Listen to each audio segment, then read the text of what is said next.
Good evening. Thanks for joining us for Source 16 News at 10. New this hour, with the threat of a government shutdown at midnight, 1st District Congressman Ed Whitfield says he's hopeful a resolution will be reached, but he's not certain it will be. If the government does shut down, Whitfield discussed during a teleconference this afternoon how it would affect military pay after troops get paid on April 15th. If the government shuts down for another 2 weeks or so, then their next pay period, they actually would not receive it. But on the next pay period, let's say, they would not only receive the pay period that they missed, but they would also receive the next pay period. So the point is, they are going to be made whole. And I can't imagine, even if the government is technically shut down, that they're going to miss a pay period. The next pay period that they would receive, maybe they would miss 3 days of pay, but in the next period that would be made up.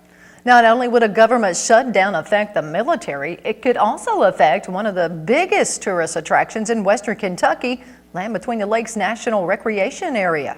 I haven't talked to the director of LBL whether or not he actually intends to close the LBL. I think that would be difficult because 6880 highway goes right through there. But it's my understanding that all national parks will be closed and forests too. So I assume that they would have some roadblocks that would just prevent people from going in. The shutdown would also affect other local agencies, which would be decided by the secretary of that department. The Secretary of Agriculture has said some farm service offices would be closed.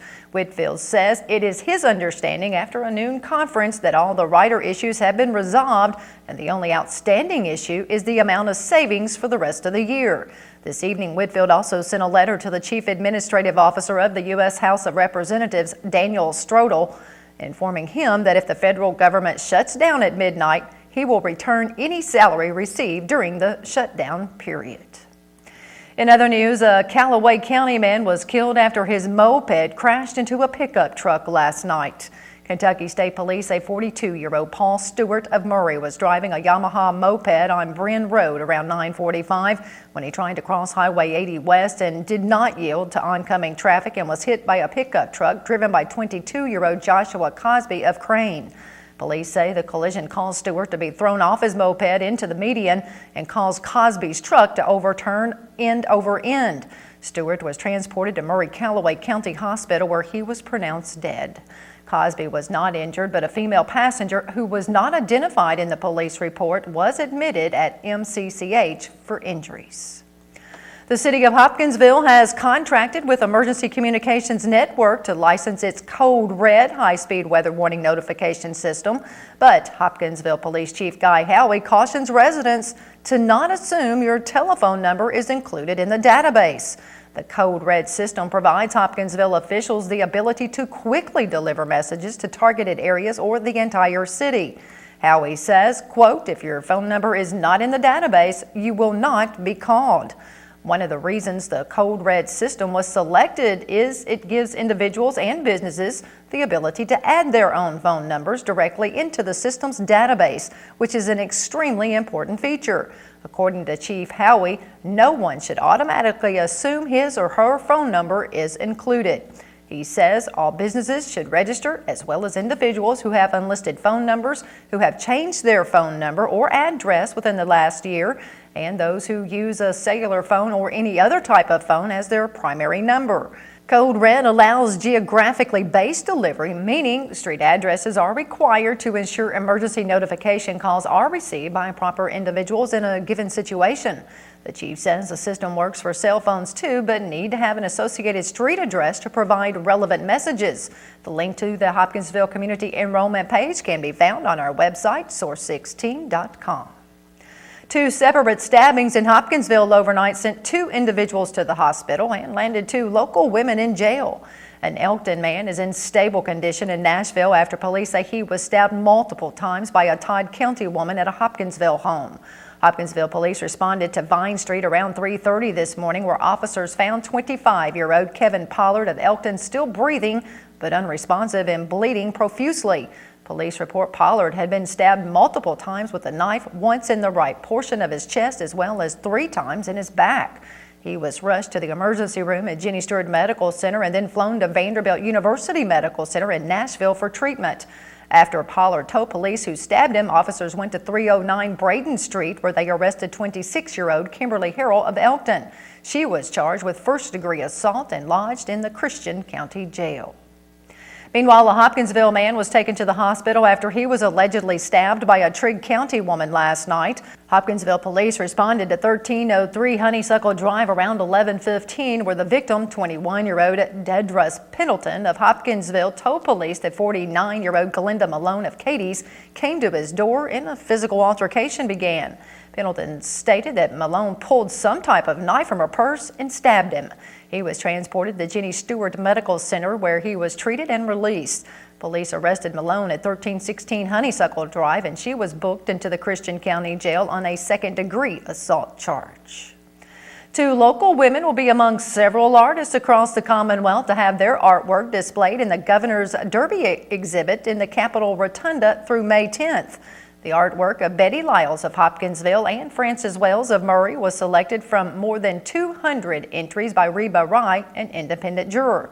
First Lady Jane Bashir says, quote, "It is a great pleasure for me to meet all of these very talented people who have created beautiful artwork, and I'm sure our residents and visitors alike will delight in the beauty of Kentucky in spring when they see this exhibit."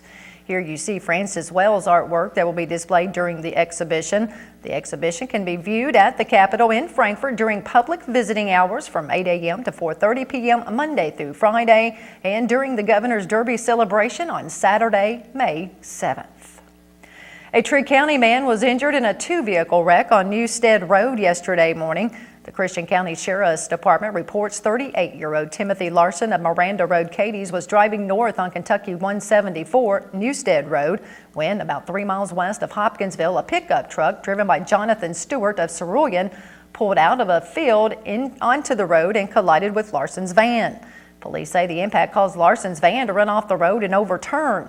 The driver of the farm truck owned by Steve Newton of Hopkinsville told police he looked both ways but never saw the van until after the wreck. Larson told police that Stewart came out of the field and never looked before pulling onto Newstead Road. Larson was transported by ambulance to Jenny Stewart Medical Center for treatment. A wanted fugitive was arrested in Hopkins County last night. The Hopkins County Sheriff's Department and Madisonville Police Department set up a perimeter around 208 New Arnold Street in Earlington last night after receiving an anonymous tip that the fugitive, 21-year-old Christopher Lee Williams, was at the residence. As deputies entered the home, police say Williams tried to flee out the back of the residence through a hole in the floor. After officers captured the Earlington man, he resisted but was eventually placed under arrest. Williams was charged with a total of 13 offenses that include multiple felony charges, including first-degree burglary and auto theft, misdemeanor charges, bench warrants, and criminal warrants. He was lodged in the Hopkins County Detention Center. It began last year as a friendly game of basketball, but it's turned into a year of bragging rights and money raised for some of Mayfield's good causes. The Mayfield Police Department and the Mayfield Fire Department are gearing up for the second annual Guns and Hoses. Event organizers Chris Watkins with the Police Department and Kenny Jackson with the Fire Department have been working hard to get sponsors, donations, and more for this family-friendly event. The event will take place Sunday afternoon at 3 at the Mayfield High School Gymnasium. Admission is $3 at the door, and kids 8 and under get in free. The charity event is raising money for MPD's DARE program and the American Red Cross. The City of Mayfield plans on bringing more diversity to its community. The Mayfield Human Rights Commission is making plans to host a Diversity Awareness Month or event, as well as to participate in the local Hispanic community's cultural celebrations. The commission also wants to expand on Black History Month observances in February and sponsor a Spirit of Service event in honor of Dr. Martin Luther King Jr. in January. The U.S. Forest Service recently awarded over $36,000 to the Soccer Kids Into the Woods project at Land Between the Lakes National Recreation Area.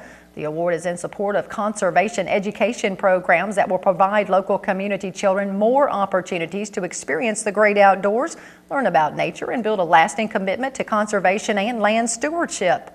The Soccer Kids Into the Woods project will bring soccer players to public lands to play in nature, learn unique training activities, and then teach others. There are 4 levels of involvement with increasing numbers of participants and children reached in each level. Participants will serve as ambassadors and teachers in soccer training camps to share resource issues and observations such as clean water, deforestation, and wildlife conservation.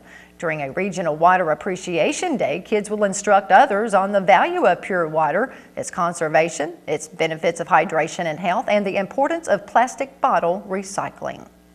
And speaking of Land Between the Lakes National Recreation Area, visitors to Lake Barkley State Resort Park's dining room and lodge need to be aware of a scheduled power outage. Park officials have announced Lake Barkley's dining room and lodge will be closed Monday due to a scheduled power outage for transformer maintenance. The fitness center and trails will remain open, and officials say the Katie's Rotary Breakfast will not be affected. Motorists traveling in Marshall and Trigg counties next week need to be aware of some paving projects. The Kentucky Transportation Cabinet says paving in Marshall County will begin Monday along US 68 from the 16-mile marker on Kentucky 408 to Kentucky 962. Also, paving along US 68 Business in Katie's is expected to start on Wednesday next week. That paving project will run from the US 68 intersection eastward to Kentucky 139 at the 2-mile marker. Motorists should be prepared to encounter a moving lane restriction with alternating traffic flow controlled by flaggers in these work zones. Both of these projects are expected to be completed by the end of next week. Tonight's Mega Millions jackpot is $44 million and Saturday's Powerball jackpot is $20 million.